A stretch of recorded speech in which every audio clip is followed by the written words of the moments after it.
Hello, hello, hello. Welcome to a TikTok tutorial on how to verify your phone number. First things first, if you guys just want to leave a like and comment down below for me for the algorithm, then I'd really appreciate it. And the next thing that you're going to want to go ahead and do is on the top right corner of your screen, you're going to see these three lines like so. Just go ahead and click on them. And then when you scroll down, just go to your settings and your privacy.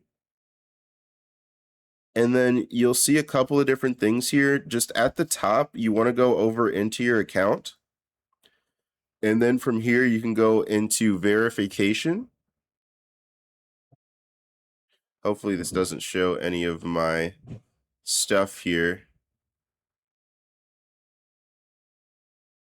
Okay, not verification, sorry, account information, which I don't want to show you my account information, but from this screen, you'll be able to go ahead and, essentially change your number, your email, and a bunch of other kind of different stuff and verify all of them. But like I said, I don't want to show you guys my stuff. So yeah, if you guys have any questions, comments, or concerns, make sure to put them down below. Other than that, it's been a TikTok tutorial. Thank you guys so much for watching. Have a wonderful day.